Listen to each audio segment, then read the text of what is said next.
before the interview starts, I do have to give a warning. Strong language. Wow, who would have thought? Like I've said in the previous interviews, if you want to hop on an interview, express your opinion about the community, just DM me. We'll set it right up. Other than that, enjoy this interview. It's a long one, but trust me, it's good. Enjoy.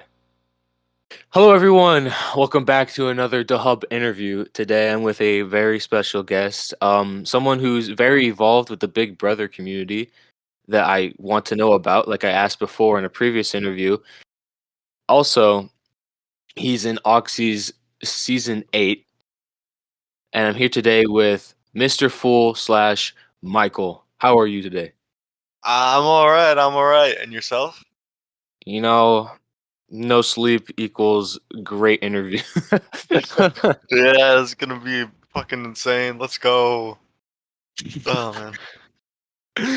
So I asked this question to everyone. How did you get into the game show community itself?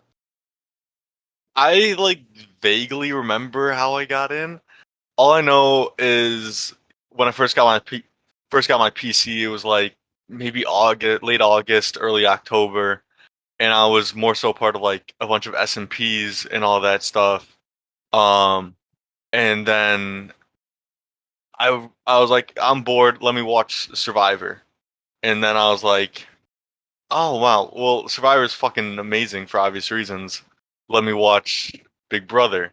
And then I'm like, it'd be really cool if there was Big Brother in Minecraft and or Survivor. It didn't matter to me.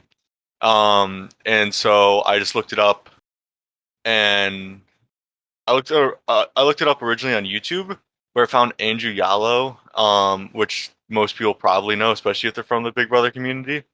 And I just watched all of his season 6 because I did not care for season 1 or anything else.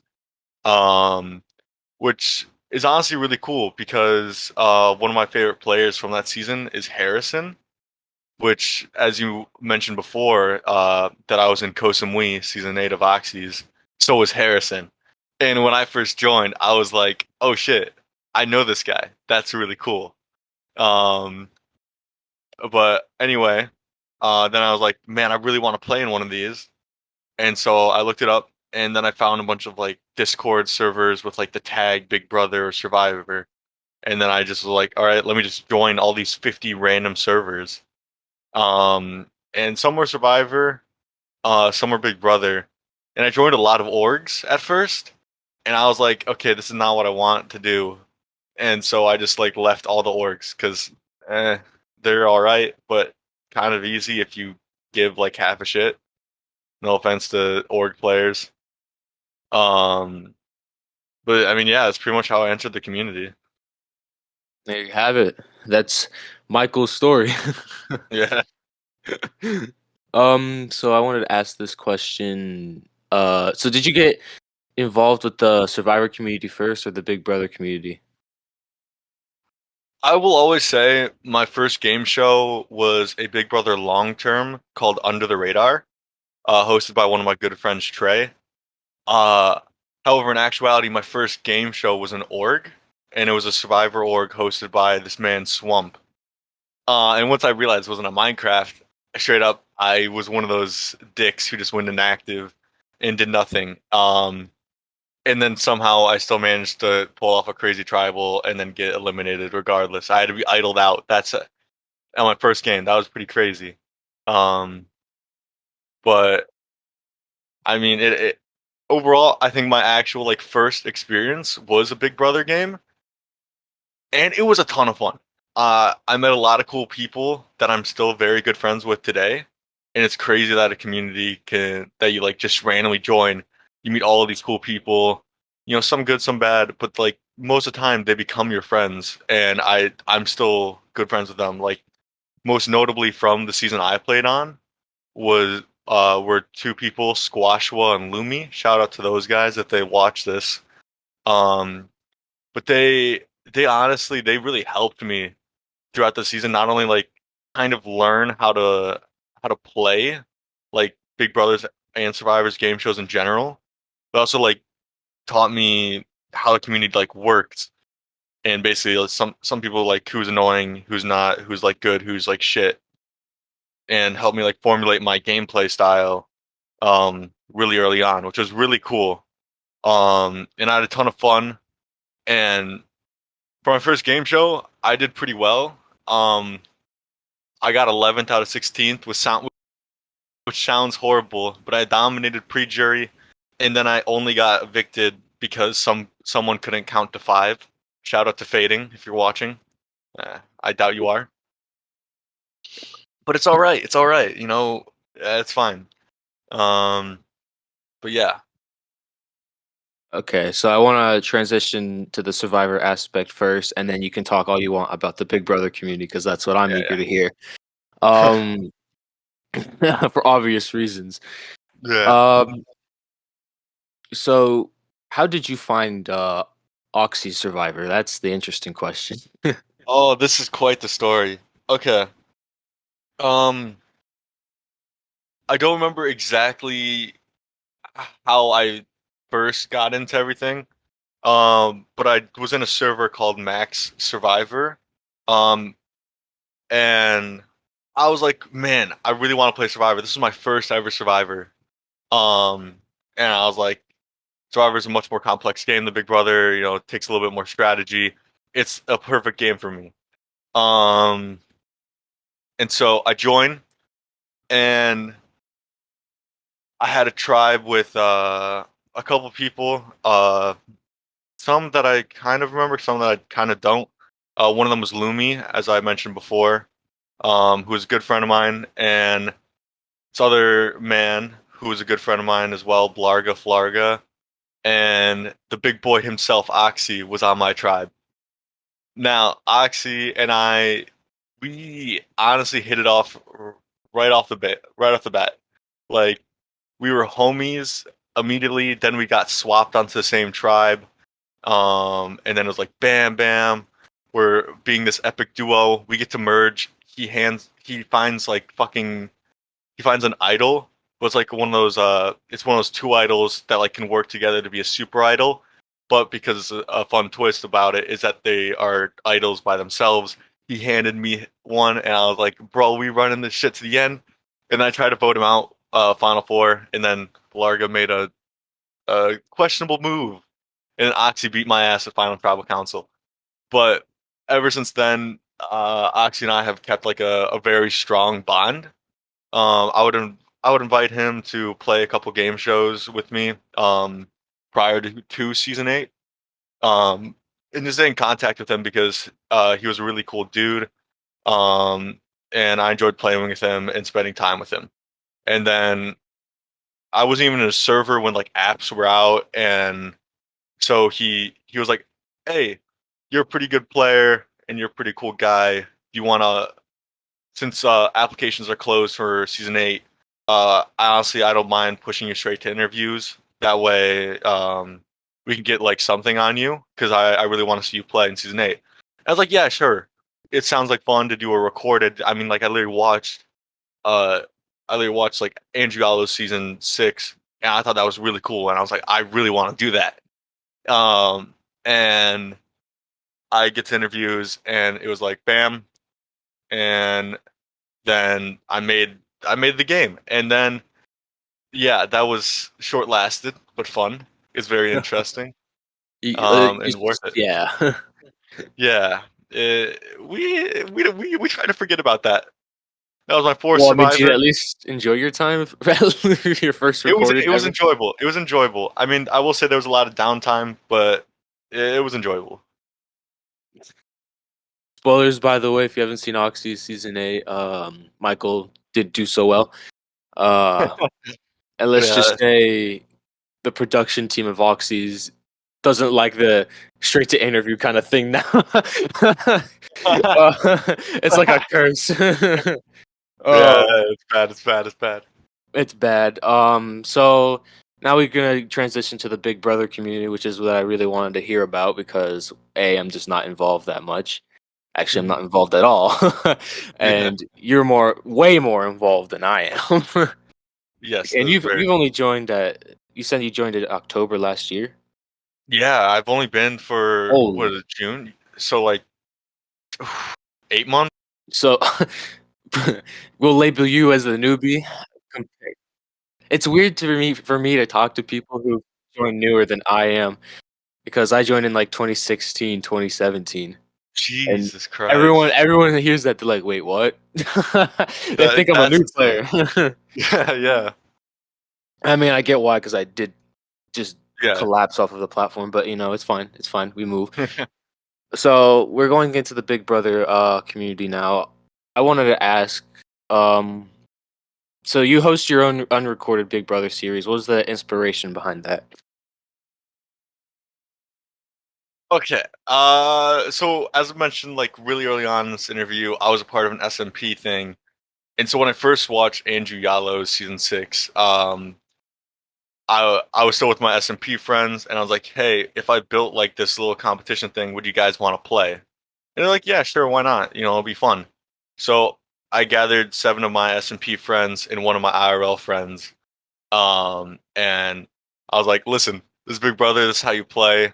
Let's see what happens. And it was really enjoyable. I mean, there wasn't a lot of strategy, but like it was just enjoyable because you just watch like your friends at the time just go at it and see what happens. And I was a little biased. I was rooting for my IRL guy, and he got third and he dominated. I taught him well. I taught him well. Um, but it was really enjoyable, and I was like, okay, I really, really want to do this, but in like with like actual players with like actual strategy.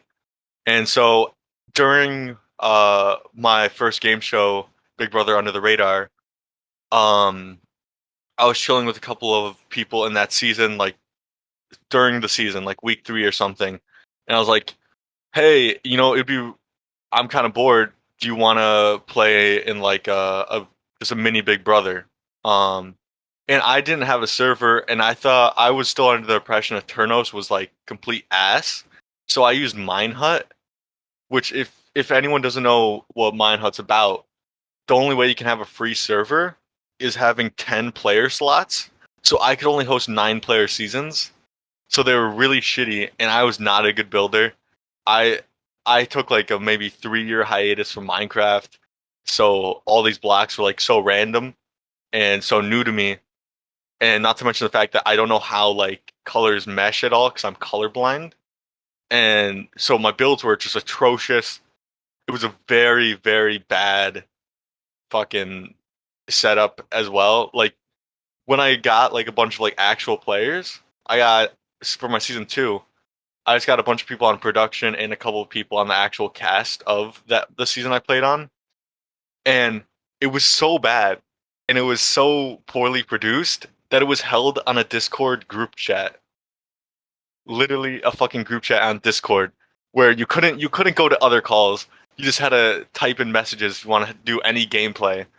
And it was honestly still to this day, it was one of the most fun seasons I've ever hosted because it's literally like season 1 was like a step in the like right direction, but it wasn't like exactly there. And then like I get to season 2 and it's like that's like my kid. That was like the first time I like sort of got it right, and I'm really making like a push for something like real and like actually like game show. So I call that like my little baby, That's like the season you'll always remember. Or like in the actual Big Brother, Big Brother season 1 is nothing like Big Brother today. And season 2 was a step in the right direction. But now season 3 on in real Big Brother is a completely different game. And that's what I sort of translated to.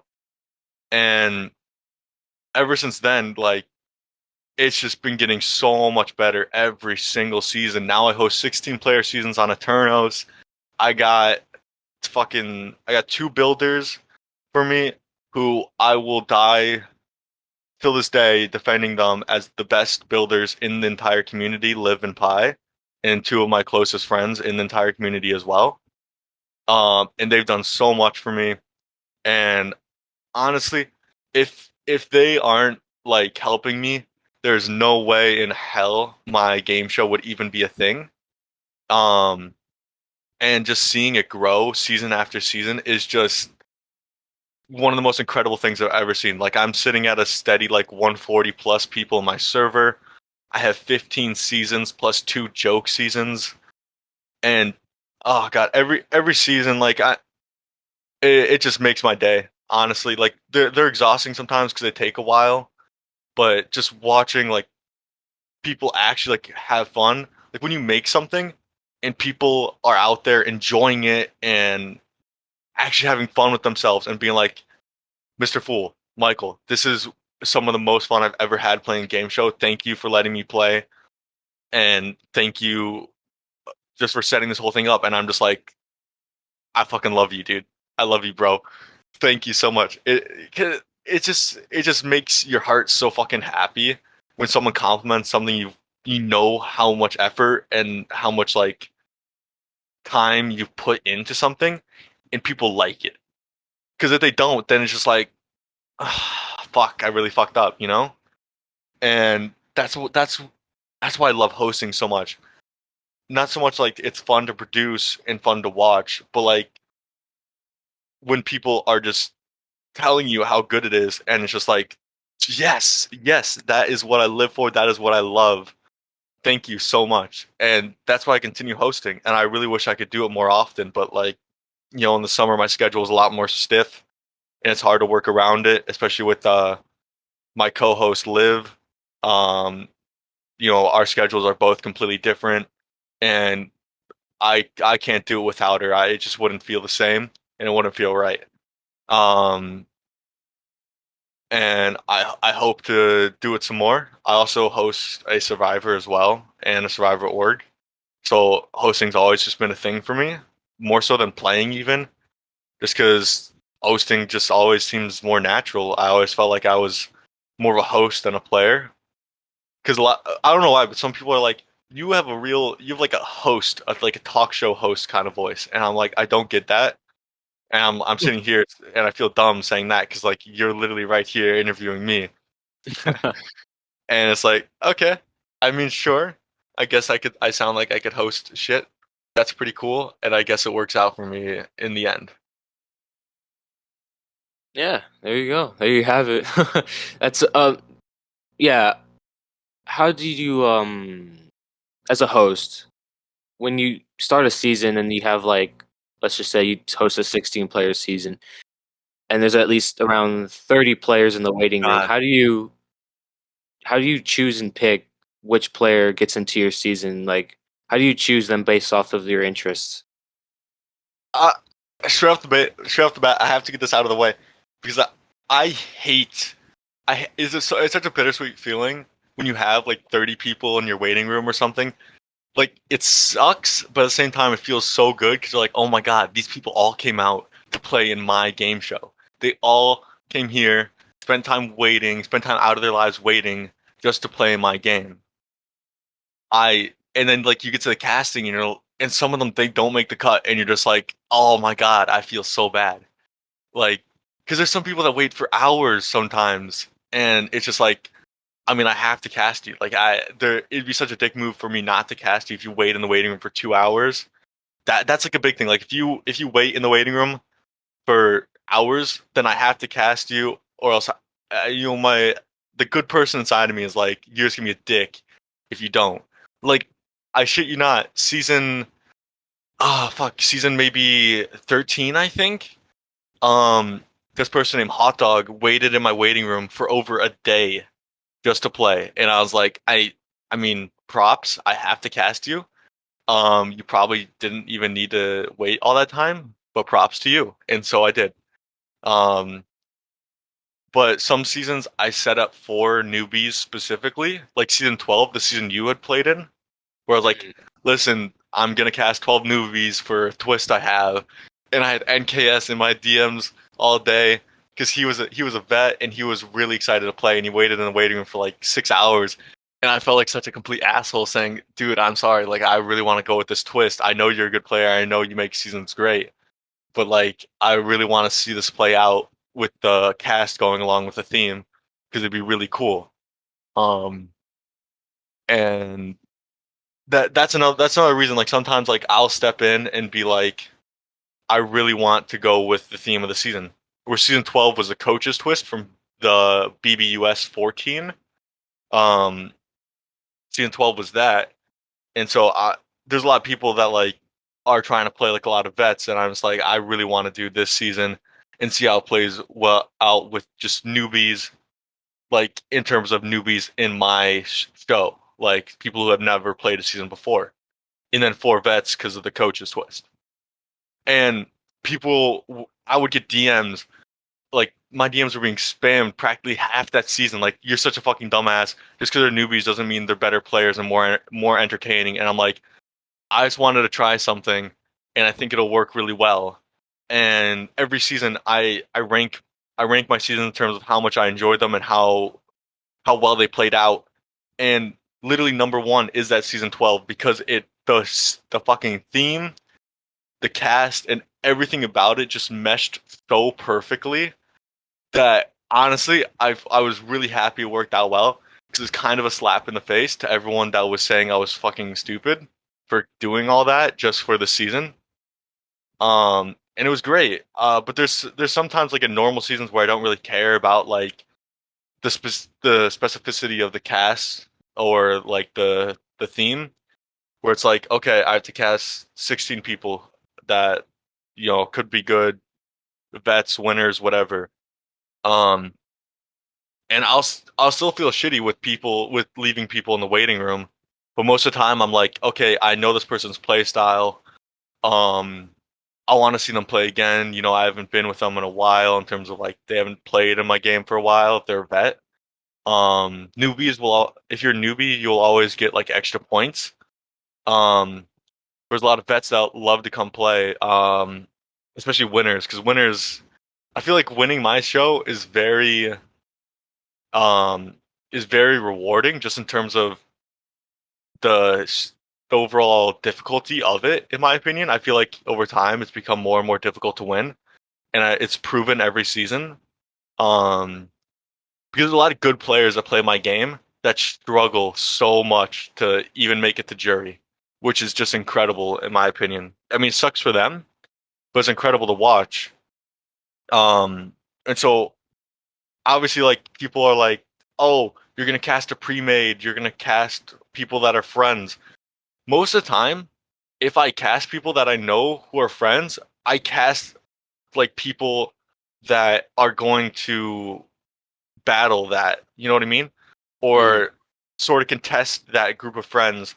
If I see, say, you and Pepit, I'm gonna be like, okay, they need some adversity. I can't set up the cast so that they're just gonna steamroll through the game because no one knows that they're, you know, two great friends or whatnot. I'm gonna cast like two other people that would potentially also be a pre-made and go after you, or at least have that knowledge going in. Because honestly, uh, pre-gaming, it's inevitable. I remember, I think I was playing in Punjabi's Big Brother when that was a thing. And Dahlia, if you know them, mentioned this. Yeah. Um, that pre-gaming is inevitable because when you know someone going into a game show, you're gonna want to work with them over someone that you don't know at all, which makes total sense because you already have trust laid out with them. You know how you work with that person. Whereas if you talk to someone random, you don't know if you can trust them yet in a game show, or you don't know them at all, and you don't know how well you'll work together.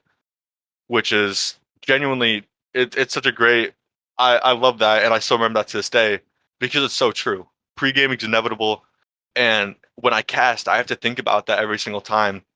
Um, and it's really frustrating when people are like, "Wow, you really casted a whole ass pre-made," and I'm like, "Yes, but I knew that going in, so I had to cast another pre-made, another group of friends because they had to combat that, which sounds bad, but it genuinely makes sense if you think about it. Because if I don't do that, then that one pre-made just steamrolls through the game because no one else knows about it. And then once one of the pre-mades get out, then it's just like, oh my god, you stupid idiot! Why would you cast a pre-made? Like, dude, you're a part of one of the pre-mades, and I know you are. Like, you just got outplayed. Like, I'm sorry you couldn't win a comp or you couldn't gain enough allies to secure your safety in the game. I'm sorry. That's not my fault. And then I like there's so much BS I deal with in terms of casting because no matter what, no matter who you cast, no matter what you put out there, there's going to be so many people that have a problem with it. And I understand like being frustrated, but genuinely like there's reasons for every single cast. Most of the time it's for gameplay and who's in the waiting room. Like I have to think about I have like maybe 5 seconds to think about every single player in the waiting room, how they how they may be connected to every other player and what their gameplay style is, how they act, if they're toxic or not, if I like their presence and whatnot. Like all that I have to just consider in an instant because I can't spend like 30 minutes going through every single player and thinking about their game, thinking about who they know, thinking about all that, which I did for my All Star season. I looked at all my All Star candidates and I was like, okay, how does this person interact with this person, and vice versa, because I genuinely care about who I put out there, and I genuinely believe that's the strongest cast that I can make out of the people that join the waiting room. I mean, sure, there's people like there was a time I denied Pepit, and I'm like, I'm sorry, bro. Like, it's the second chance season. You won, and I was looking at the cast, and I was like, dude, I'm looking at this cast, and it's just built perfectly for you. And even if I wanted to, even if you had lost to Jeff in the final two, I don't think I could cast you just due to the fact of your connections to everyone in the game. Um, which yeah, you might it could potentially bite him in the ass. Just if someone was like, "Oh my God, Pepe knows all these people, we should probably take him out." And it was like, there's no point in that. Um, Honestly, I'm pretty sure I went on a kind of a long No, ramble it's because fine. if It's someone's fine. listening to this, I want them to know that it's extremely difficult to cast. I mean, you know yourself, you've had a couple big ass waiting rooms. It is Mhm. extremely difficult because there's always going to be that one guy that has a problem with it and then makes a big deal with it. And it's just like, oh Exactly. my God. Like, it doesn't help your case if you're annoying about it, genuinely. So you're saying that there's definitely pros and cons about being a host for unrecorded? Oh, 100%. Yeah, because I fully agree with the pre-made thing that you were talking about of like it's gonna happen no matter how hard you try to not make it happen. It's always gonna be there. Everyone knows each other. Oh, not everyone, but like friend Yeah, most groups of the time. here and there, they join together and it happens. Sometimes the host doesn't even know they're a friend group and casts them without even knowing to Yeah. their knowledge. So it happens. You can't prevent it. But anyway, I wanted to move on to this question that connects to both Big Brother and Survivor. Actually, no, there's three of them. Wow. So which game show do you think it's harder to advance in, Big Brother or Survivor? Um, I feel like most people are going to say Survivor. And I've played a lot of Survivor. I've played a lot of Big Brother. And I have to say Big Brother. Uh, Mainly for the reason, like in Survivor, you can make it so far without winning a competition. Like I was in a final three, uh, way early in my days of a bunch of players that did not win a single comp the entire season. Like the only reason that the person who won Final Four immunity, which was NKS, he was gonna win the season. I don't know why he did it, but he gave up immunity to go to Fire and he lost. Which is kind of funny. So basically, the entire Final Three was just people who have not won a single competition, and it was like, okay, well, that wasn't really that hard. Um, like we just all we had to do was just like stick together and vote out the big time players. Like we just did the obvious. Whereas with Big Brother, it's like if you're on the bottom, you're extremely fucked. Like especially if you have no physical game, it is so easy to take you out. I I will say in my nowadays I would probably not I probably won't say this anymore because I've gotten a lot better. But in my early stages of playing, I was like, listen, I think you're one of the biggest dumbasses alive if you take me out pre-jury. Because if you're that scared about me and the fact that like I could potentially take you out, you're nuts. Because there's no way I'm gonna win a competition to take you out. Not to mention, I have to win 2 competitions to ensure you're on the block as a final nominee. And if you don't have the social game to save yourself against me and to make sure that I'm not getting someone else to take you out, then you're just not good, in my opinion. Whereas now I'd be like, I've gotten so much better at comps. I understand if you take me out pre-jury. Um, but I spent in the under the radar thing I was talking about. I was invited back to All Stars. In week 1, I won HOH. No one saw it coming, and I knew I was gonna win it because it was literally real life endurance, and I'm an actual endurance athlete. So it was kind of an obvious win. Um, but then like week 2, I was forced on the bottom.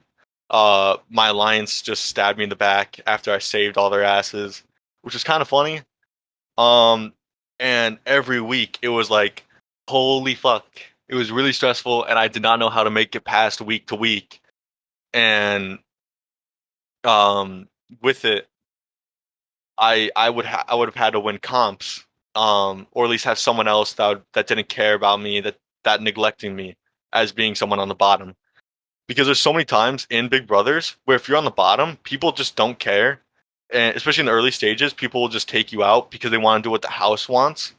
Because if you're on the bottom, like in the early stages in Big Brother, there's like, okay, we have to take you out, send a message to the house, make friends. Because usually in the early stages, people are like, we all have to jump on the people on the bottom just to get someone out, so we can all make it by week to week. Not because it makes sense strategically to take someone out, just because it makes sense um, in the broader picture of just making it by another week and just screwing over the person that's already on the bottom. Whereas in Survivor, if you're on the bottom, there's so much you can do, especially in terms of just being able to lie. Like if you can lie your ass off in Survivor, which is incredibly easy,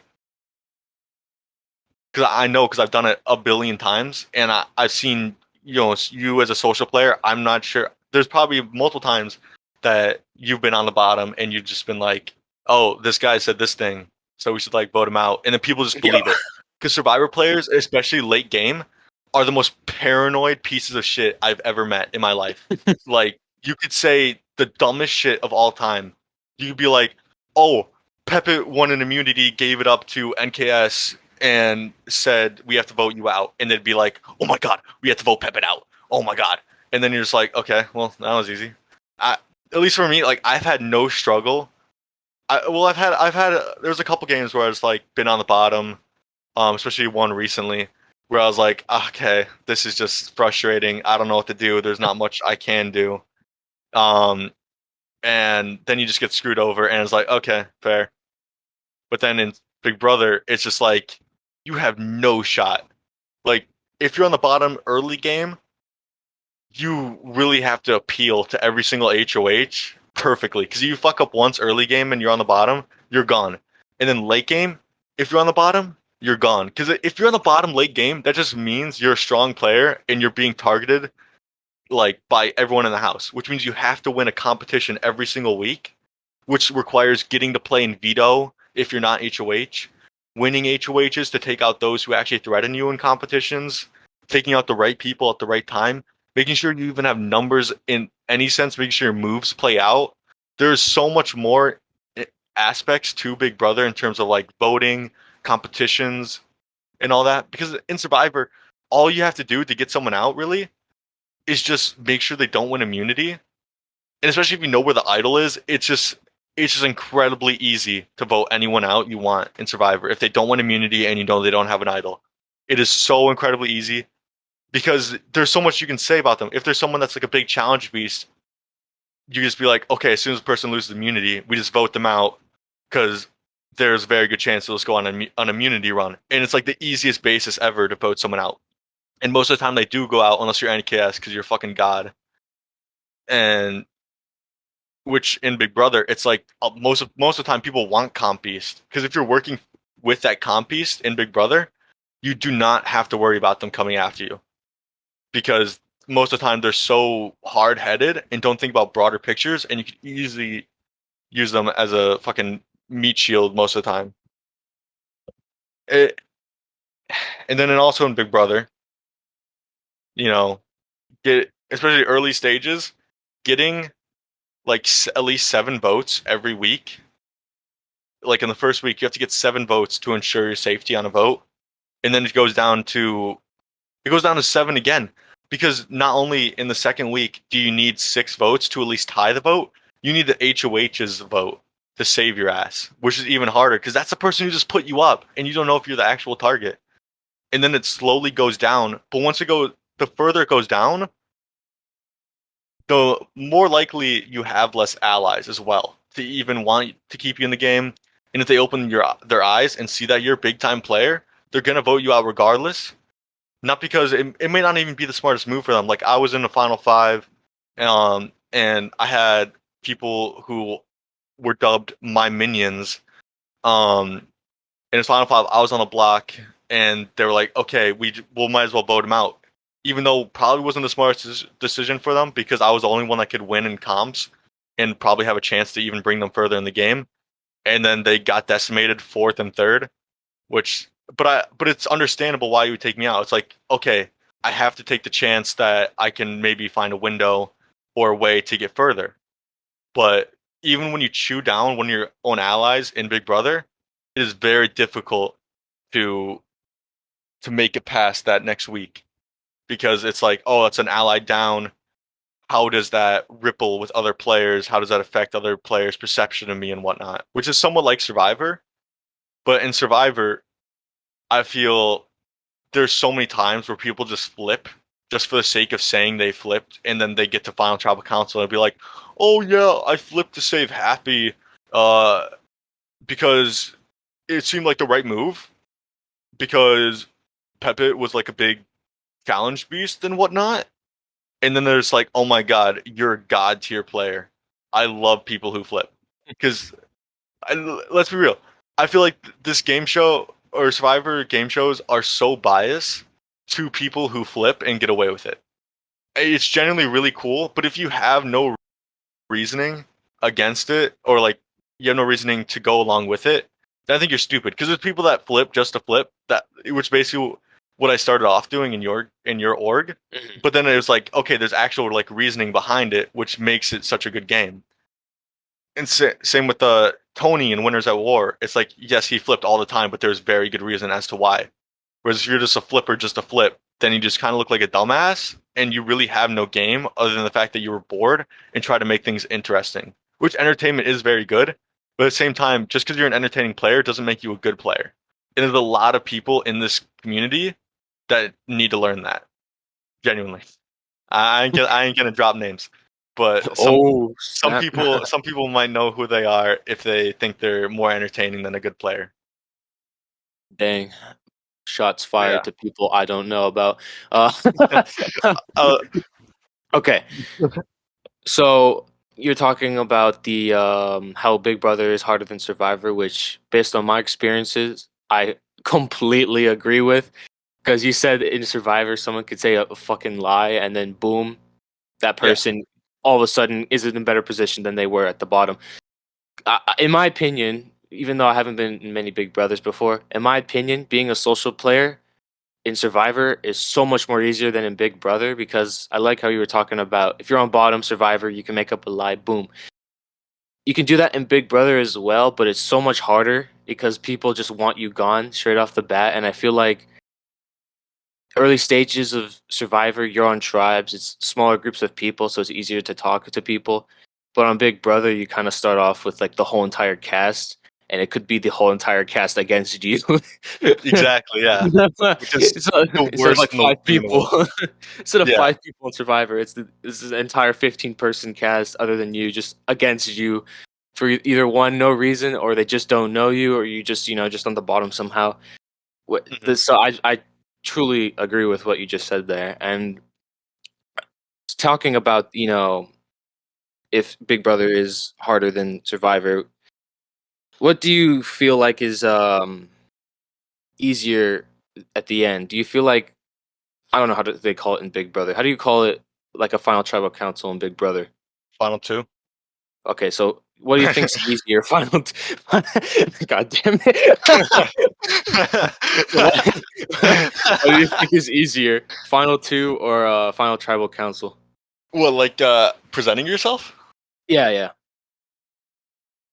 I wish I could speak a lot about this, but as a Big Brother guy, I play a lot more Big Brothers, and because of how difficult it is to make it past week by week, and the fact that like Final Six in Big Brother is so competition heavy, and if you don't win a comp and you're a good player, you're pretty much gone every single week. Like I don't make Final Twos a lot or Final Threes. I've won I think 4 game shows, and I don't make Final Two a lot or Final Three. I will say in orgs, or orgs. I'll start off there.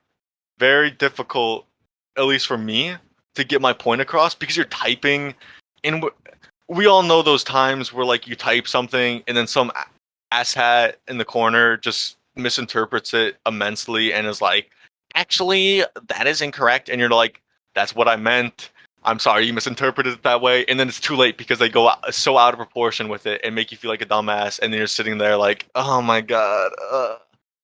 Whereas like when you're speaking, you can you can easily sway someone with your speech. Like one of my favorite people in the finals to like watch or listen to, and I just listened to his interview. It's Peppet, and he really went in depth with it. But he is genuinely so good at his speech because he has the whole ass camera on. You know, he's in the bathroom smoking a cigar or Yeah, shit like yeah. that, and then generally he goes into like he goes into like his life, and he's like he gives like personal reasons as to why like he's done everything, and you're just like, holy shit, wow, that makes like every single move he's done so much more meaningful and gives so much more life to his game. You know what I mean? Mhm. And it just it's hard not to vote for him. Like I've seen him in one final. I want to say one final, which was my season 12. And I know he's made other finals, and you can only hear good things about Pepe in the finals, which makes so much sense. But in my final, like it was him against Jeff, and I was like, okay, there's no way Jeff loses this. Jeff has played a far superior game.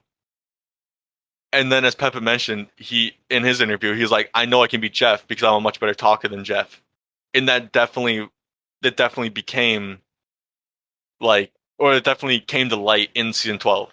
Because granted, Jeff played the better game, Pepe had a much better speech and just destroyed Jeff and the jury. And I was like, okay, damn, that's impressive. Which in Final Two, it's a lot easier to look better than only one other guy. Whereas in a Final Three, you have to beat 2 people, and making sure that the right 2 people are next to you is extremely difficult. Because like you could go to the end with some of the craziest people, and most of the time they're extremely good. Like I've never ended up in a Final Three with a really strong group of people, except for one time, which was with Oxy and Blarga in the Max Survivor, as I mentioned way early on. Um, whereas I know I played a strong game because I was with Oxy the entire season, and then him and I were pulling all the strings, making all the big moves, and I was an under the radar player at the time. Like I was just super quiet about my game and all that. Whereas Oxy was very loud and confident because he's played like God knows how many games. Um, and Blarga was there, and it was kind of funny because Oxy and I just discredited everything Blarga said because it was like, well, we told you to do that, and we did this for you. Because it was like a chain of command. It was like Oxy, MrFool, Blarga, Lumi, and then the other minions. It was just complete dominance by Oxy, and I want to say a lot of myself because if it wasn't for me, there's no way he would have made it much further. But because he was there, there was no chance I could beat him. And fucking, I had Blarg on my other side, someone who did play a solid game. It's just his moves were kind of discredited, and I had to beat Oxy and Blarga. Like, not only I knew Oxy was gonna win at the start, and I was like, I mean, I will give him credit. He was a much louder he definitely called most of the shots, then I was like, okay, how do I sell my game to the fact that like I'm better than Oxy, but also to be better than Blarga and ensure that people don't see me as the 3 to their 2 and ensure that people see me to at least a 2 to Oxy because you don't want to get third in the final 3. So I was sort of competing for second right there. And I only beat out Blarga by like 2 votes because it was like a 6-2-0 or something crazy. And genuinely, like, if you go to a final 3 with like a very well balanced final 3, it is so difficult to beat out 2 people, especially if they both have good games. And I think I would have to go with final 3 over final 2, just because the fact that like in final 2s you could have 2 very incredible, very good players, like Pepit and Jeff in my season 12, or Liv and Lumi in my season 10 of All Stars. Because then it's like, okay, you have 2 very good games, but it's so much easier to differentiate, or however you say that word. It's very easy to decide who did what, um, and how did they do that. Whereas Final 3, I feel like anyone could take like anyone's move, and it's very hard to discredit them because in Survivor, it is a sometimes more complex game, and it's very difficult to remember everything that's happened, which makes it a lot easier to lay claim over other people's moves, which makes it like every single player has a very good case to win, um, which makes every vote a lot easier. Not to mention, in my experience, Survivor juries are a lot more bitter than Big Brothers most of the time, which says a lot because the Big Brother community, straight out, is so much more toxic than Survivor. There's no doubt in my mind. Survivor is one of the most chill places I've ever like played in most of the time, and they're not that toxic. They can be, but they're extremely toxic most of the time in when it comes to voting for a winner because they're very prideful people, and I respect them a lot for it. So when they get outplayed, they become so bitter because they most of the time they don't want to accept like, oh, someone did better than me. Let me be a fucking dick and vote for the other person just cause just cause this person outplayed me. Like in like Survivor Thailand of your org, where I outplayed Oxy there for a second, and then he voted banana just cause to just cause I beat him out, and just cause he thought it'd be funny, and then would I lose 5-4 just because of Oxy flipped his vote? Literally because of Oxy. Yep. Yeah. So it's just like, okay, well that kind of sucks. And I'm not saying like Oxy's a very stubborn guy. Oxy's a great guy, and I get like he just wanted to do it for the memes. Um, but it just goes to show that like sometimes you can be bitter. Granted it was for memes, but it's just an example. And I don't fault him for it. It was kind of funny later on, but I'm trying to think of other like bitter juries. But like, I mean, I'm not really in. I'm not. I don't really show up to final tribal councils because it's usually like late as fuck, and I want to go to sleep. Yeah, I mean that's Um, true. Also, I did talk to NKS or Jonas about the physical aspect of Survivor and how social players just either don't appreciate the fact they made it to the end or just oh target yeah, them yeah. off the bat. So I want to see if is that like the same exact thing in Big Brother, or is it like they actually respect physical players when they make it to the end? There, there's a guy who I know you don't know. I'd be shocked if you did. Most of the Big Brother community, at least like maybe like 2 months ago, definitely knew this guy. His name's Lemons. He's this 15-year-old crackhead who is one of my favorite guys to talk to because he's such a genuine nice guy. But I've never seen anyone play second more than him, not even Jeff, and that says a lot. No offense, Jeff. I'm sorry. Uh, but Lemons places second more than anyone I've ever met in my life because no one respects how strong his game is because every single move he makes, he's not a manipulative guy, he's not like a super strategic guy. He's like an enforcer. He wins comps, he makes the moves he wants to make for the benefit of his own game, and it always works because if he wins HOH, he gets to put up 2 people he wants out, and most of the time he's gonna win veto, and he's gonna ensure one of those 2 goes home, and no one respects it because people are like, Yeah, but where was your social game the whole time? Like, what allies did you have to make it far in the game besides winning comps? And I personally, I think a lot more about it in like a broader perspective. And I'm like, well, he can't play in HOH every single week. He's vulnerable the next week unless he doesn't unless he wins veto. Like, you can't really discredit his game. He always had an ally that wasn't going to go after him, regardless of how many comps he won. And they just don't give a fuck. They see, oh, this man won 11 comps. I can't vote for him. He clearly had no social, no strategic game. And it's like, how do you have no strategic game? He literally took out everyone that was against him just by winning comps, which is a great game in my opinion. And it just shows that he was just a brute force through the entire single season. Whereas I've seen just pure social players just beat him out just because they talked more and had more allies and alliances. But you don't need to be aligned with the entire house to be playing a good game. Like, you could be aligned with half the house just because you're a floater and you do nothing. Because of course that person that's gonna want people are gonna want to work with you, and then you just be like, oh yeah, I was aligned with the whole house, so I was basically the flip vote every single time. I had so much influence, but most of the time you actually don't. Like, most of the time you don't. And if Lemons is in that same single season, or a physical player that's like so dominant that they're winning comps every single week and putting their influence every single week on like who they want out, who goes up, and all that, then it's so much of a better game because you have direct influence to the game rather than just behind the scenes pulling strings apostrophes. I did that in real life and I realized you couldn't see. Um, and it's just like kind of stupid because if you're winning comps every single week, then you genuinely deserve to win the game, in my opinion. Like there for a good example, season 15 of My Big Brother, there was Joey, Ben, and Jeff, um, and they dominated the entire season with winning competitions. They won 64% of every single competition. There was only one single week where neither of the three won a comp, and they all three of them were aligned the entire season. Um, until Ben got cut like eighth and whatever, and then Joey and Jeff both made it to the end, and then Jeff lost again. Kind of funny. Um, but it goes to show that because they both played very strong games, including Ben, even though he got eighth. But the fact that they all had direct connection to every week, all three of them got like some influence on who went up, who went home, and all that. Just is incredible.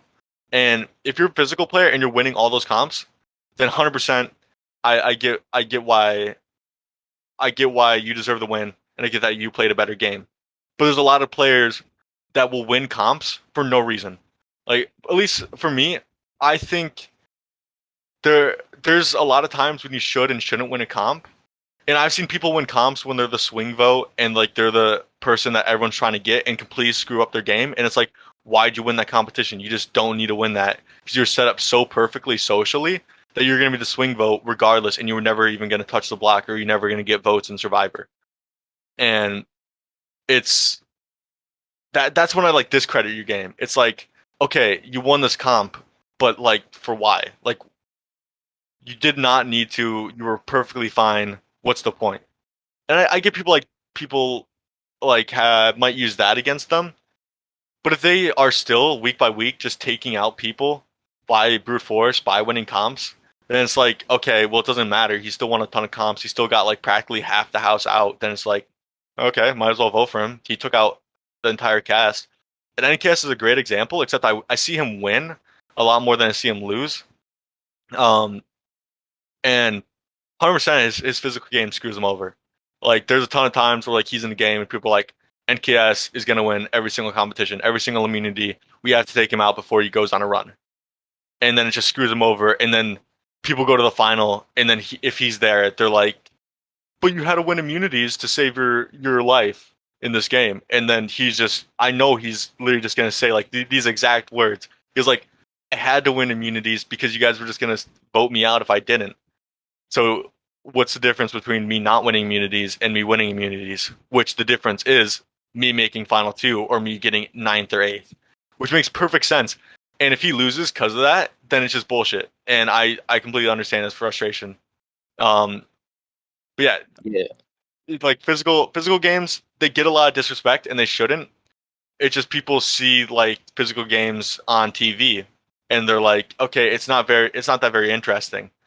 But then you have to think of like great players like Ozzy, great physical player. Man literally got himself voted out twice, and for the sole purpose for the entire season, you could just talk to the jury, and he would have won if had he made final two, regardless of him getting voted out twice in his was it South Pacific or something? I don't even know.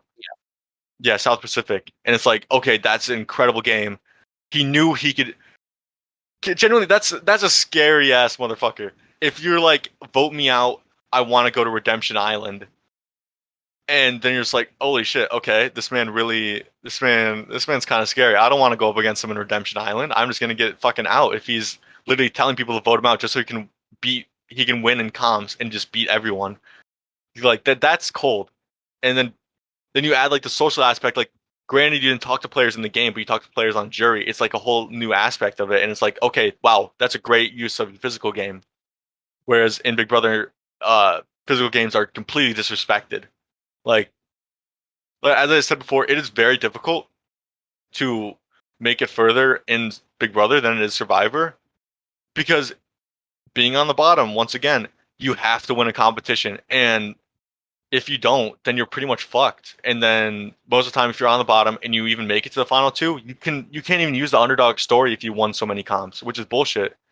Because people in Big Brother forget how competition heavy the final six is. Because everyone can compete, and chances are, if you're in final six, there's like three players playing a good game, like a definitely a winnable game. You need to take those guys out, and then once you take those guys out. Chances are you took those guys out by winning competitions, meaning all that like credit for taking those people out are placed upon you. And if it's final six, you took like the three front runners out. You're only at final three, and you still have to win two more competitions just to even make it to final two. Which is just like, oh shit, okay, you have to win all these competitions because you kind of just dominated the late game, and now you have to just secure your spot in the end. And then people are like, well, I mean, you had to win competitions to save your entire life in this game. Like, I don't respect your game. And it's like, what are you on? This person took out literally the three front runners to win the game, became a front runner himself, won the only two comps he had to win, and then made it to the end. Like that's a great ass game. Like he might not have done much in the beginning, but it doesn't matter. Like he took out those who threatened his chance to the end. And it's like that's a great game. And that's pissing me off so much about like the bias against physical players. Like most of the time they are very good players just because of the fact like that they just enforce their will on the game, and people just don't like that. People don't like being outplayed like that because like, oh, I play this grand strategic under the radar pulling the strings game, whereas this person literally just wins competitions and does all it for himself. And it yeah, that's pretty much it. Yeah, yeah. I remember in NKS's or Jonas. Sorry, Jesus, I need to remember Oh to say shit, yeah, that. I forgot. Yeah, I forgot to say Jonas too.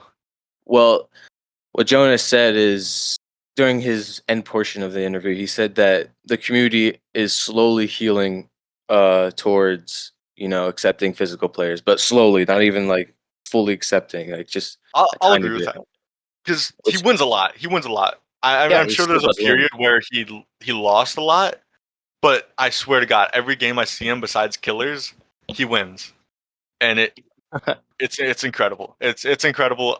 Hats off to him. Jonas is a great player, and he deserves every win. Most of the time, I don't know his other final threes and whatnot. I can't speak for that, but I know if he's in the finals, chances are he played a strong game. Mhm, Um, 100%. Respect to him. yeah. So I have a opinionated question, which Ooh. is the survivor community has opinions about Big Brother, like say they're extra, they're toxic, blah blah blah blah. So what opinions do you think the survivor community gives to the Big Brother community is just absolutely false? Ooh. That's a tough question. I have to think about that real quick because I like to think of my big brother as like the bridge between both communities because there's a lot of survivor mains and big brother mains that play in it all the time, which is cool. And I feel like it most of the time disproves a lot of it. a lot of like bias against like Big Brother Survivor players because like a lot of people on the Big Brother side are like Survivor players are so annoying. They're all just straight white guys that like suck at the game but pretend they're good because they play Survivor. And then it's like, I mean, not really. That's not really how that works. But okay. And then like I feel like with Survivor players, they're like, oh, Big Brother. They're I mean, as you said before, like besides like just being toxic, but it really is what it is most of the time. It's like I don't want to play in Big Brothers because the people are so toxic. Like I remember when I first talked to like some Survivor guys, just like chilling, talking about the community. They're like, I don't know how you play in that because genuinely, like most of the people are some of the shittiest people I've ever met. And I'm like, you're just playing with the wrong people or playing in the wrong games. Like they're people see Big Brother and there's like, oh my god, I really don't want to play with a bunch of assholes. And it's like you're probably in like the wrong server playing with the wrong people. Like there's a couple of Big Brother servers that I hate playing in just because of how toxic it can be. There's one server, I don't want to call them out because I give them a lot of credit for hosting as much as they do, but genuinely I've only played there a couple times, mainly due to boredom. And every single game I play, I generally get yelled at for making a move. Every single move I do, I just get screamed at, and it just makes the game unfun and boring and lame. But like it's like if you're a Survivor guy and you're interested in playing a Big Brother, first of all, play mine. That's what's up. But second, it's really all about like what host you have and like what the cast is. Where people just assume, oh my god, it's Big Brother. These people are just toxic assholes, like every single one of them. But it is genuinely reliant. Like there's always going to be that one guy in the season that's like toxic because a lot of hosts will add those type of guys for drama and whatnot. But what people don't think of, like when there's drama or like someone that's like explosive and loud and like just being kind of a dick and being toxic, people sometimes mistake that for entertainment over like actual gameplay and like actual having fun. Because shit can get toxic real quick in the Big Brother community. And I mean, I've hosted my own like few share of toxic seasons. Like season season 5 was a big one where it actually made me quit hosting because it was so bad. Like because there's so many times where like people like were doxing and people, and it was just like really really bad. And I was like, I can't handle this. This is just bullshit. I'm sorry. I feel like shit for like making it so toxic. And then I came back, but like other than that, like there really isn't.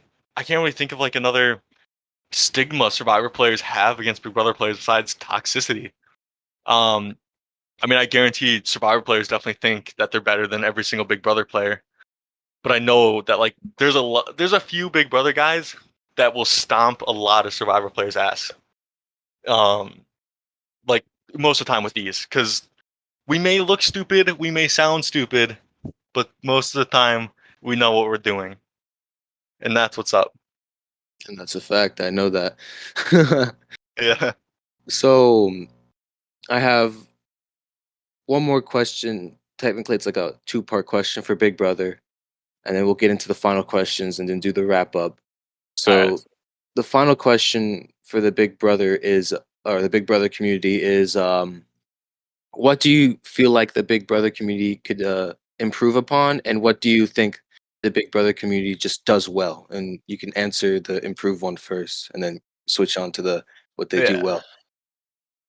They could definitely improve on their attitude. I'm gonna be honest. Um, there, as we just talked about, there it is a very toxic community.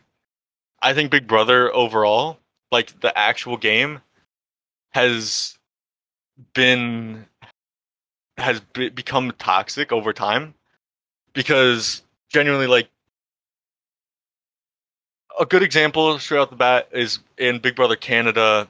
I vaguely know about this, but there's this one guy that was on the cast, and then there's those super fans that will like look up every single thing about each contestant, and then they found like that he did something. I don't remember. I know it was something like bad, like probably racist or homophobic or whatnot. Like usually what ticks off everyone that in the Big Brother community. and then he was taken off the cast. Like his dream of playing on Big Brother just ruined because he did something stupid in his past. Lord knows how long ago. Um, and it's just like I get like yeah, um, he might have said something that you don't agree with, or it's like bad, like saying some derogatory slur. I get that, but what people forget so easily is that people age and people change over time. Like there, oh my friend Ali, I forgot. Like he said something like when he was in third grade that people somehow know about, and they were literally like attacking him, and he was like, "I was in third grade. Like I'm fucking in high school now. I'm just not the same person at all." And I was in there defending his ass. I was like, "How the hell? First of all, how the hell do you guys know he did this? And how the hell do you care about it? It's third grade. Like you're telling me you haven't said or done stupid shit when you were a little kid. Like what the hell? Not to mention most of us are high schoolers. Like we, the whole goal of being a kid is saying and doing stupid shit, in my opinion, because it's you want to go crazy, you want to have fun when you're a kid, so you do dumb shit and risky stuff that like could get you real of doing something that I'm not supposed to do. That's crazy, and then you get ridiculed like that. Like I'm not defending like derogatory slurs and whatnot, but like people will jump on you in this community for doing the tiniest of shit. Like I've gotten a bad rep in my opinion, um, for the person I am, and I've been attacked for my character. In my character, I mean like my personality and how I act and whatnot. Like I've been canceled probably like 4 times in this community. Um, one of the times was I joined I joined a server that was based around the Circle game show, like the Netflix game show. I don't know if you know what I'm talking about. I know about it. Yeah. Yeah. So basically, season 2, there's this guy named Mitchell, and you know he he was a straight white guy, so people in this community really jumped on that. They're like, "Oh my god, I have to find something on this person, something, anything," and so I was just chilling and we were talking. We weren't in VC. We were just like typing and all that. And so I just like I was like whatever. I'm bored. I'll jump in on the conversation. And then I was like, yeah, I really like this guy Mitchell. I'm pretty sure that's his name, by the way. I'm not 100% sure. He was season 2. He was the guy who was shirtless. If I got his Oh name yeah, wrong, yeah. you know the guy. Yeah, he was the guy who was shirtless the entire season. Um, I was like, yeah, I really like this guy. He's kind of funny. He's kind of enjoyable. He's pretty good at the game. And oh my god, did I get attacked immediately. My ass was jumped off the bat. And they were like, well, did you know I can't say this person's name. I mean, I doubt they're listening, but I don't want someone to be like, oh my god, this person talks shit about you. Um, but this host that and this person I actually liked, um, their their sister apparently went to high school with Mitchell and saw him running around with a Confederate flag. And I was like, okay, there's a lot of problems with that statement or with that thing I have. Is one, do we really trust this source? Do we really trust this person's sister, who God knows how old they are, or anything like that? Because they're probably in their 20s. How the hell are they supposed to remember that? And why do they remember that? Like, it's the most unreliable source of all time, and I'm getting attacked for it, and I just get called like homophobic, racist, transphobic. Like there's so many times like I just get absolutely shit on in this community. It's extremely toxic. It's extremely bad. People jump to conclusions with whatever they hear. Like if I went to tell someone, oh, this person said I can't say things. This person said something bad about this specific like type of people, like the LGBTQ. If I say this person said something bad about the LGBTQ, there would not be a second to spare. That person would spread that shit everywhere, and next thing you know, your ass is canceled and out the door, and no one's casting you or even wanting to be associated with you. Your names become associated with that. Like, there's a large part of this community that just hates my ass because they hear shit and they're like, "Oh my god, this guy's a fucking straight out asshole. I don't want to hang out with him or even talk to him because I can be a very cocky, confident guy. I walk the line every day, and in game shows I lean more on the cocky side just because like sometimes it's fun to just be like out loud and crazy sometimes and people will take that one experience of me just playing a game show, even like people I've known for ages will take that and they'll just be like, "Oh my god, Michael, you're such a cocky, arrogant asshole." And I'm like, in game shows, yes, but I wouldn't say I'm a very cocky guy. Like just talking and chatting, I would say I'm like genuinely in real life, I am a very shy guy. They're like there no one that knows me will say otherwise. No one will say that I'm very outspoken or loud. Everyone will be like, yeah, he's shy, he's kind of quiet. That's why like I want to be like out loud and outspoken here, and people just take that out of proportion. And people that like just meet me for the first time and they may have heard about me, like when people say, "Oh my god, wait, I know about you," my heart sinks immediately because there's so many different things they could hear. They could hear, "Oh my god, he's homophobic, he's racist, he's all that," and or like they could hear, "Oh my god, he's just a cocky, arrogant prick. Like let's. I don't want to be with you. I don't want to talk to you." And if someone like actually just decides to like go past that stigma against me, then it's like, okay, wow, you're actually somewhat of a good guy. Like I actually enjoy talking to you, and that's what like pisses me off so much about this community is people do not give a fuck. They hear one thing and they just jump with it. Like they're like if I hear something bad about someone, I'll just be like, "Oh yeah, I've heard some bad things, but I'll take the time, I'll take the energy and effort out of my life to actually see if this is true or not." Like I told Jeff this when I first met him. I was like, "I've only heard bad things about you, like straight up, and you're honestly one of the coolest guys I know." And I really like Jeff, and I think the people that don't like him, I mean, I guess sometimes you don't like a guy or whatever, but there's people that will just listen to that and not even take the time to know someone like Jeff, and then just be like, oh yeah, he sucks. Like people will hear something bad about someone, and then they'll be like, oh yeah, this guy's bad, without even actually spending time with them and getting to know them. Whereas I took time out of my life, being a human being and being like, hey yo, what's good, Jeff? How you doing? And actually having like a genuine connection and actually talking to the guy rather than just jumping to conclusions and having a stigma against them. That's what this community does most of all. And you said like the second part of this question was, what do they do really well? They do really well at that. Like they genuinely are really good at holding things against you for things you've done may have done so way back in your past, or just things that get blown out of proportion in your present and things that don't even make sense. Like there's people that lie about you, make up all this other shit, and it's extremely frustrating. And I think if you're in this community and you're listening to this right now and you think otherwise, go just go think. Go reflect on yourself. Because chances are if you think I'm wrong, you're probably one of the people a part of the problem. Genuinely.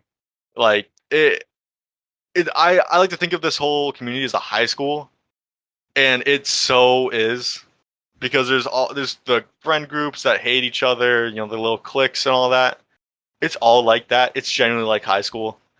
Um, and it's toxic. I mean, there's so much good about the place. Like I know I'm just talking mad shit, but there's so much good about this community. Like you and Pepper were talking about uh in the last interview, where it was like this community brought people together that like I would never have even thought of like beforehand. Like Kosum Wee. I was like a very early boot, and I barely knew anyone, and now I'm good friends with like Punjabi, Bimo, you, Oxy. Oh, I'm leaving people out. Brian is a fun guy to talk to. I'm trying to think. I know I'm blanking on someone. Harrison, the person like I idolized when I first joined the community. I'm a good friend with him as well, and it's like, oh wow, that's kind of cool, kind of crazy. Jason. Some people have problems with him. I don't mind him. I think he's an entertaining guy. I'm trying to think who else that were from that season. Pearson, he's a great guy. I like talking to him. Pretty sure I said Punjabi, but if I didn't, him as well. And it's crazy that like we barely knew each other. Like I barely knew any of you guys, but like I would consider myself being friends with you guys. Like we hang out every now and again, and it's cool that like even though I was such an early boot and I knew like two of you guys, like Punjabi and Bimo are the only people on my tribe. Oh, I forgot Pepit, but it's whatever. I mentioned his name so many times. Um, but it's cool that like we all just sort of came together. Um, and even with like in the Big Brother community, like there was a game show I played. One of my good friends, Mike, I played in his long term, and I met some of my closest friends to this day. Like, let me just run down the list because I know they'd want to shout out. Uh, Quack, a good friend of mine. I love that guy to death. We got Pi, Liv, Hales. Hales is someone I hated so much, and I know you know Hales. Yeah. I hated Hales so much. She was one of the most annoying people I've ever met in my life, and she grew on me. Um, but you know, she's still a good friend of mine. And she knows that I used to hate her. I feel like everyone that meets her hates her, but like if you take some time out of your life and get to know someone, then they're not so bad. I'll shout out some other people. Milk and Lumi. Yeah, that's what's up. But like it's crazy like how you can play like one game with someone and then be very good friends with them like the next day or whatever. Um like people you generally like would have never thought you'd be friends with. And it's crazy. It's crazy. That's what I love about this community so much. But it's also part of like what I hate about the community is like you still have that stigma against other people and you don't there's so many people that just don't take time out of their lives to even like think about it or get to know someone else about it. Like there there could be like a stigma against you, Happy, and like there's people that be like, oh my god, Happy's so annoying, I would hate to talk to him, but like you're a fucking cool ass guy. And it's like if you don't take the time out of your life to like get to know that guy, then you're just being an ass and you're not taking the experience for yourself. And that's what of the community I hate and they need to improve on is just taking your own word. Because I mean, yeah, if you're good friends, like this person sucks ass. Like I get why you might not want to even like step into that territory of like even trying to get to know the person, but you should because chances are there's always a good guy there. Because if you don't, then it's just like you could miss out on a lot. If you don't take your time to actually know the person, you could miss out on so much potential there. Like you guys could actually mesh really well, and people just like don't care most of the time, and it's so annoying. Um, what they do well is just coming. There's a lot of people that just like come together and like mesh really well together. Like the people I shouted out, um, which is crazy. Like Liv and I, one of my closest friends in this entire community, we are complete opposites of each other. We fight all the time, but we still are good friends. Like we still talk to each other like whenever we can, and I love hanging out with her and she's a great person. Um Regardless of how many times we may fight or argue or what have you, we're still going to stick together and still work together. Not even just for like the fact that like she's on my production team and all that. Like, I genuinely enjoy working with her, regardless of how annoying she can be and how many times she could piss me off. She's still one of my good friends, and it's amazing that like people that like fight all the time, or like people that can be like so different that they'd come together and actually be friends. Like there's so many people that like I would never have thought that like I would be friends with or even consider being friends with in real life. But like here in this community, you meet like the craziest people, some of the wildest personalities, and you're just like, they're actually an enjoyable person. And it's just, it honestly, it changes you in real life because like, wow, okay, this guy could be a nice person right over here. You know what I mean? Like you see a guy and you'd be like, I might talk to them, see what's up. They could be a really cool person. and that's what the community does so well. Um, Another thing Yeah, the community could work. Oh yeah, sorry, you want to say? I was just gonna agree with I agree that the community does so well with meshing people together that are the complete opposites. Like you stated before, Pepin and I. Yeah, Literally, I mean, there's some stuff we have in common that we've talked about privately, but you would never think that someone like me would get to know someone in real life. Like, let's just say I become friends with Pepe in real life, like with craziest pair. like the craziest pair, like disregarding the game show community and all that. There would no chance in hell that would happen. Yeah, no way. Like I would never meet Pepe at all, or like even talk to someone like Pepe if the game show community didn't exist. And since it does, I got to meet Pepe, and he's like actually one of the closest people in the Discord community to me, which is crazy to think about. And that's why I love the community so much because you could be. It doesn't even have to be someone you know now. It could be like you can be in the community for so long and then some new person joins and all of a sudden you guys become good friends. It just happens. I don't know what it is about the community. It just happens, and then you Yeah, guys, you invite them to more stuff and they get more involved, and then you get closer and closer and closer, and then you guys become good friends. And that's why I like the community so well, because it provides that ability for you to get to know people. Like, say in real life you're a complete introvert, you don't like to talk to people that much, you enclose yourself, and then you get onto Discord, and then you're the complete opposite. You're an extrovert. You talk to people left, right, and center, and then you make good friends online.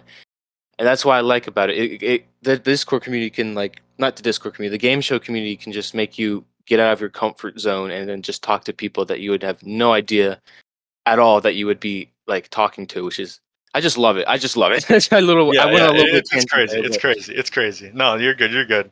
It is really cool.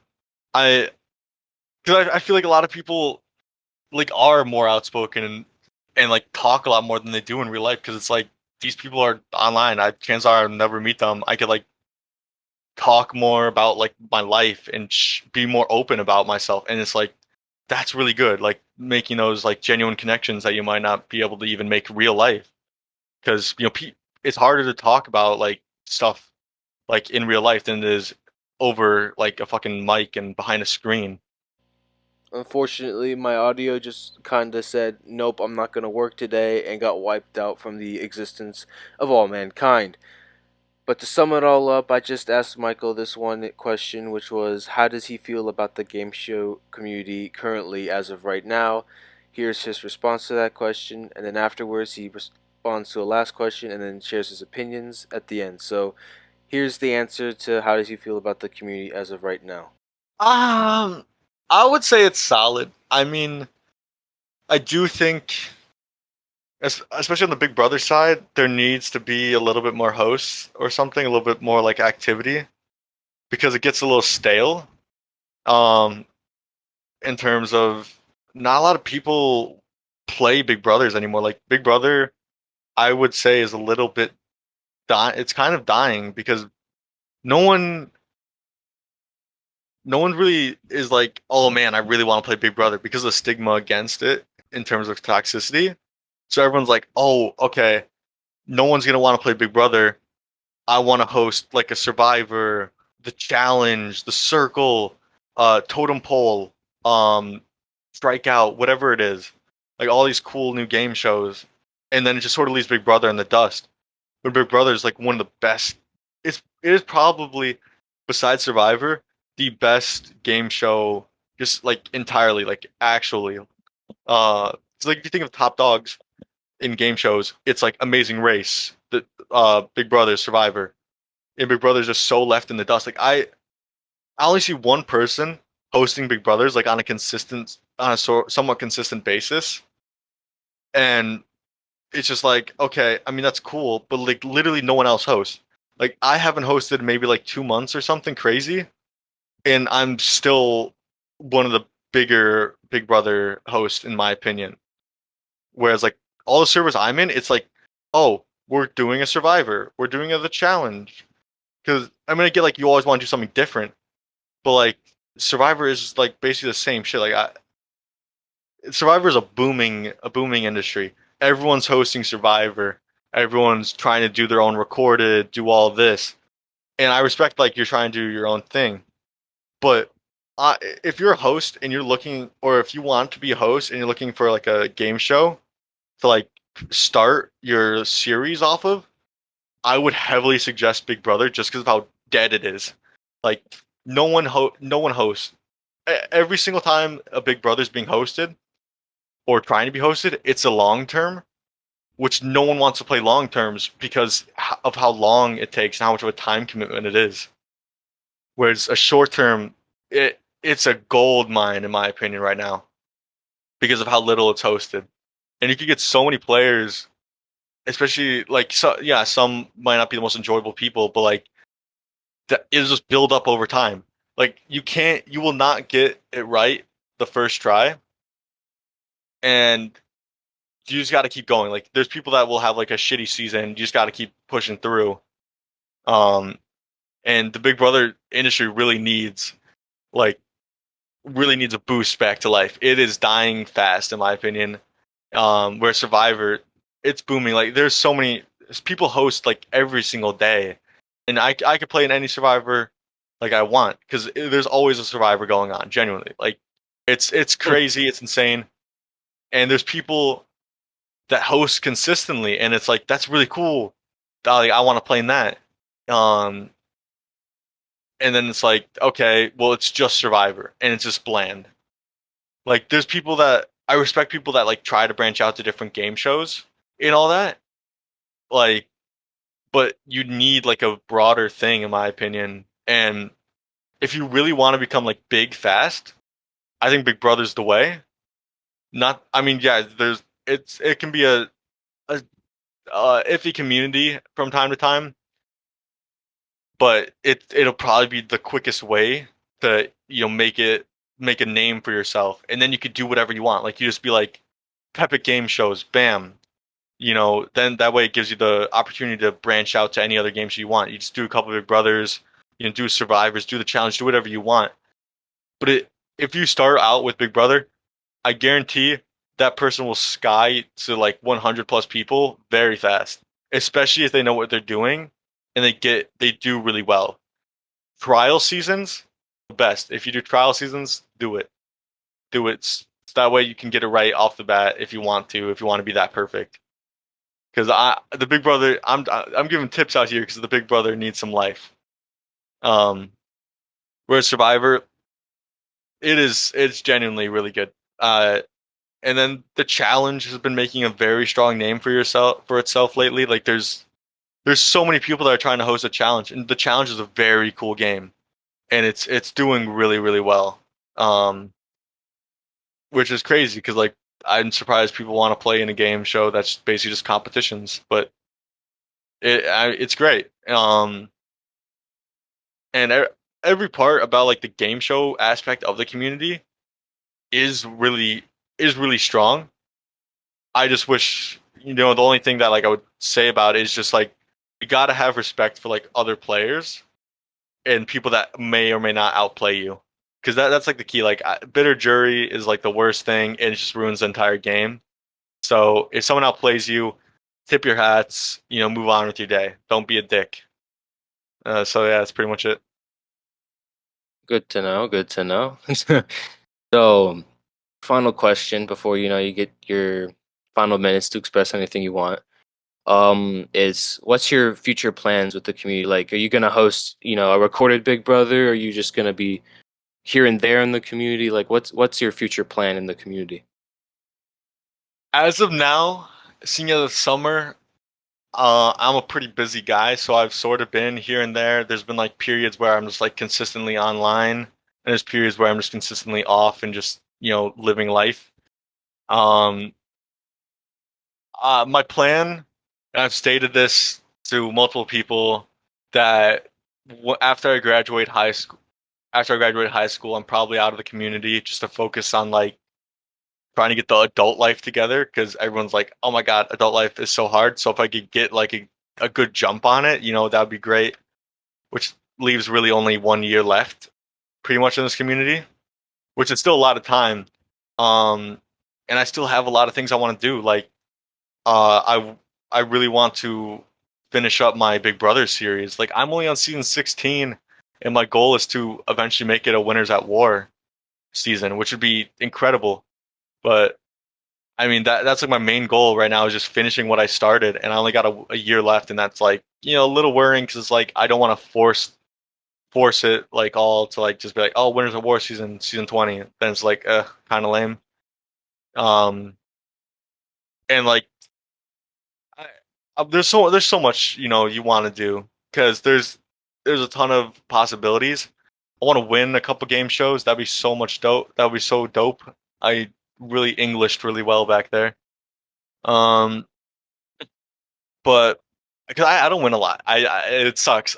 I consider myself to be a very good player. But every time I need a competition win, I can never do it. It's so tough. But a couple wins would be great before I go. I will say I've had a recorded Survivor in the works, but I've gotten lazy. I just need to build competitions, and it's pretty much done, which is crazy. That's all I need to do left. And who knows? Maybe I'll get off my lazy ass and get it done, and Mr. Fool Survivor will come to you very soon. Pretty dope. I also want to. Oh god, there's so much I want to do, but another thing is I want to like bring back to life my actual like unrecorded Survivor because we only had 2 seasons, and the second season was some of the most fun I've ever had hosting. One of the best seasons I've ever seen play out in a Survivor, and I haven't had the chance to like actually do it again because building challenges for Survivor is the most difficult thing of all time because you have to do something different every single time. Whereas with short-term Big Brothers, you just be like, okay, we're doing this comp again, we're doing this. But at least like I add stuff every now and again when I come up with an idea instead of just recycling the same comps over and over and over, which bores the crap out of people. Um, but it's honestly my mind is all about growth, and I think more so I'm just focused on the hosting aspect, more than like the actual playing aspect of my time left in the community. Just because I want to finish, I really want to finish my Big Brother thing. If I finish that, I'm happy with whatever happens next because then I'll just know that what I set out to do when I first joined is finished, and that would be cool.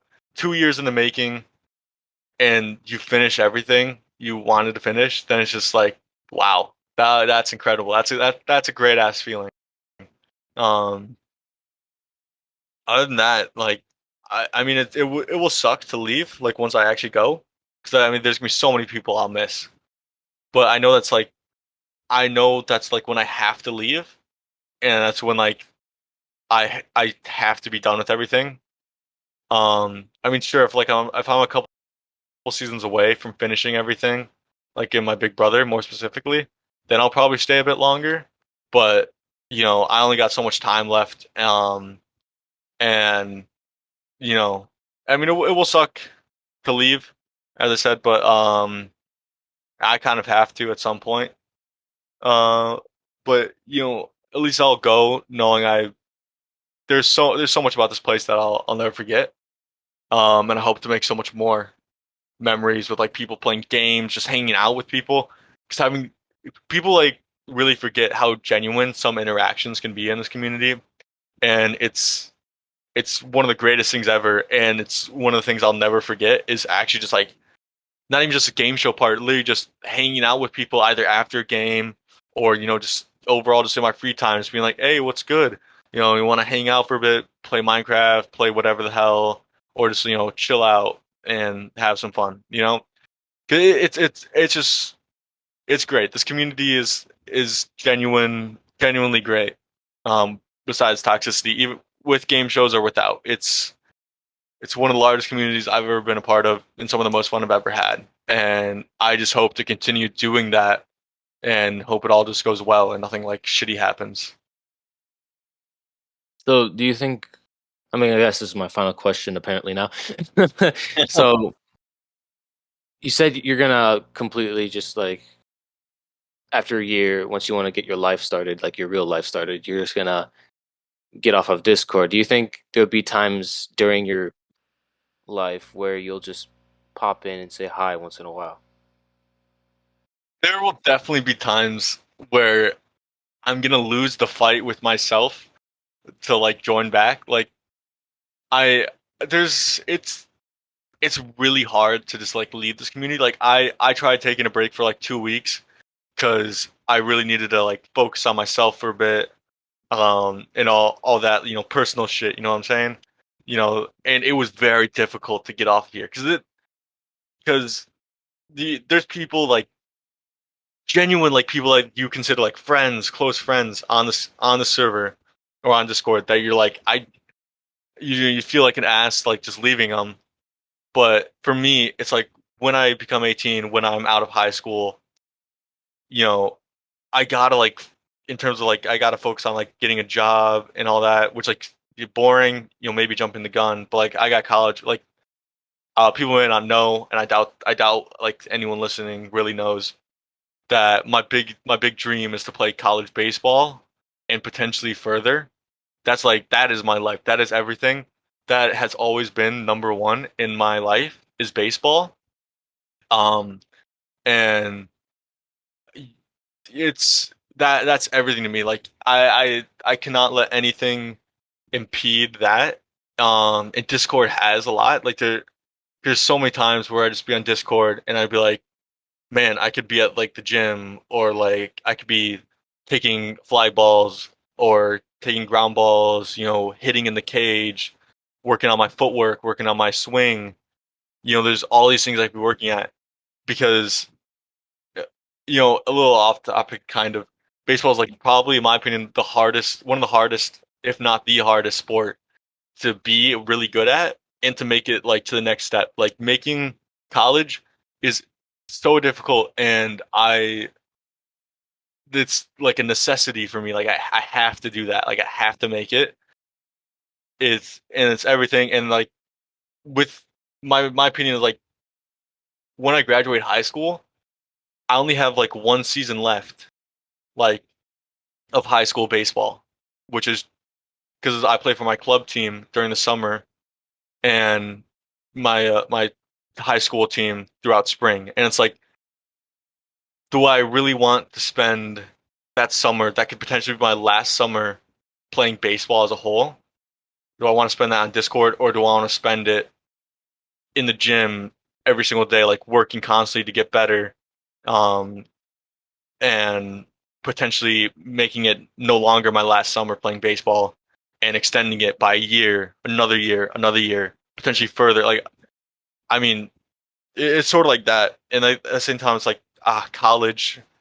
Um, College is the moment, like, I have genuinely no idea what's there. And I hope it all goes well. I want to use that summer for like everything, like in my personal life, like not even just baseball. Like that could be like the last summer I see my family for a months. That could be last summer I see my real IRL friends for years. That could be the last time I ever see them. And it's like I mean I have to use that time with them, which like sounds kind of weird because like sounds like I'm about to die or something.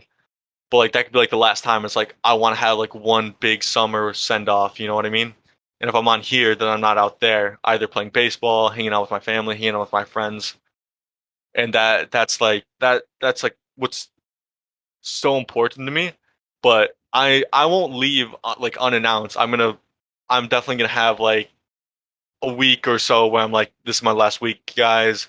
Let's just have fun. Let's hang out like all day or whatever, and do whatever. You know, um, and I do feel like an asshole saying like, oh yeah, I'm leaving after high school.